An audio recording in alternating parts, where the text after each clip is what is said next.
Yeah, you're saying that the 3 second rule is easier because you have 3 seconds to go over and approach her, and you're not inside of your head and you're more focused on just doing the approach, which eliminates the approach anxiety, right? You get warmed up. So the idea here with doing warm ups is it's kind of like a social muscle, right? So the more that you warm up, and in this case, it's going to be going over to women and talking to them with some sort of easy opener. So you went up to them, you said, "Hey, I just want to say you look very nice today.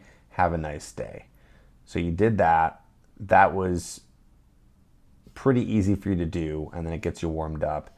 And you got to remember too is the more that you do that, so the more that you do that, the easier it's going to be to do the rest of the approaches. This is how confidence is built. Confidence is built by doing things that are out of your comfort zone, right? But the idea of continuously doing things that are uncomfortable, so entering into an uncomfortable space, is actually going to make you more confident.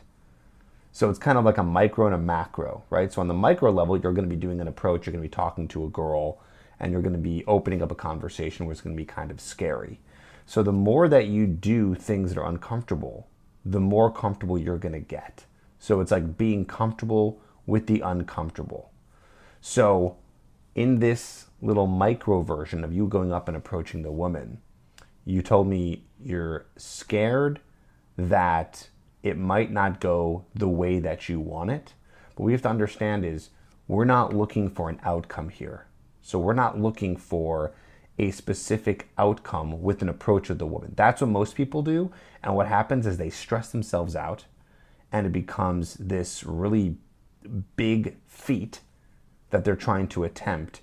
And because they're making it so big in their head to go over and approach the girl, they end up not doing it, or they do it and they end up just freaking themselves out altogether. So the idea here is you need to be going up to a girl and you need to be thinking that you're just focused on having a conversation with her. However the conversation goes, it goes. So we want to be almost essentially super Buddhist with this.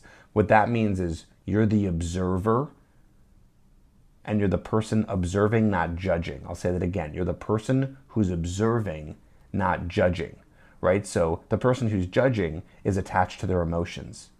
So you're judging it based on the fact that, is it going to go well? Is it not going to go well? Is she going to reject me? Will I get a number? Will I embarrass myself? Am I going to flub? Is something bad going to happen?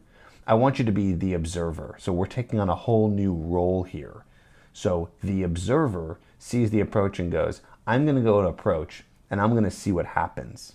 So we're staying unbiased and we're staying completely objective. Okay, let's see what happens.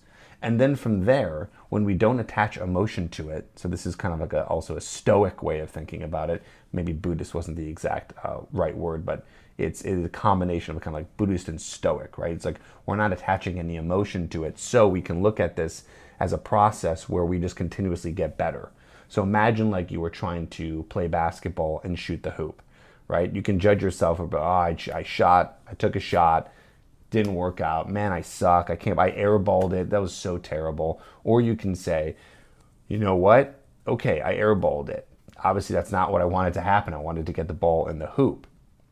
So instead, I need to figure out, okay, how can I get this ball closer to the net? Do I need to push it more up? Do I need to get closer? Do I need to dribble up to the net more? Do I need to, whatever you need to do, right? So in this case, it's kind of the same idea. We're looking at this almost as like an experiment, hopefully a fun experiment, as difficult as it may be, but a fun experiment in the fact that you get an opportunity to talk to a girl, which is fun. And I want you to think that way, like this is fun. We get to talk to girls, like that should be fun.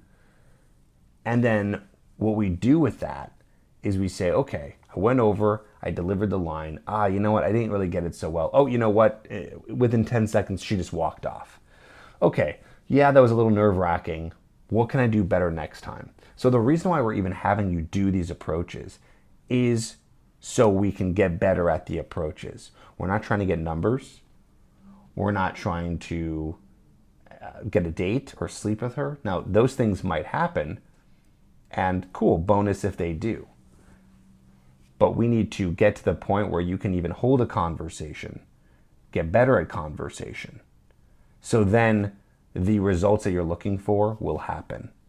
It's almost like the Field of Dreams saying, if you build it, they will come, right? So that's kind of the whole idea here. And so I don't want you to be concerned with the fact that it might go wrong. The only concern you should ever have is, are you actually making the attempt to go over and do the approach? So when you're approaching groups, nothing changes. Okay, the only difference between approaching one woman and a group of women, the only difference is you're going to have to let the other people who is with the girl that you're interested in the conversation a little bit more. So that means that when you're going over and you're approaching a woman, you're still just approaching her.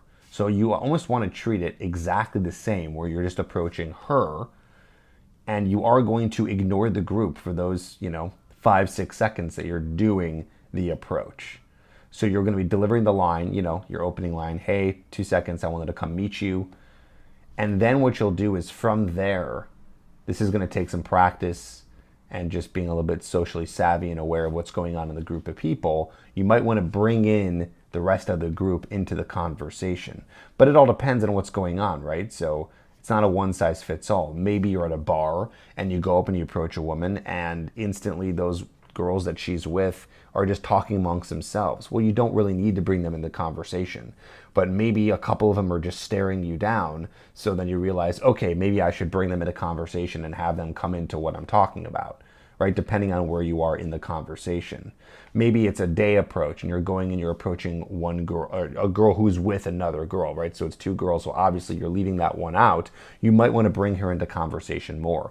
But the idea is if you go over to a group and you approach everybody, first of all, you're making it harder for yourself because you have to all of a sudden get the interest and attention of anywhere from 2 to 6 people. But that's not the point of the approach. We're not trying to win over everyone. You're trying to go over to the woman that you're just interested in.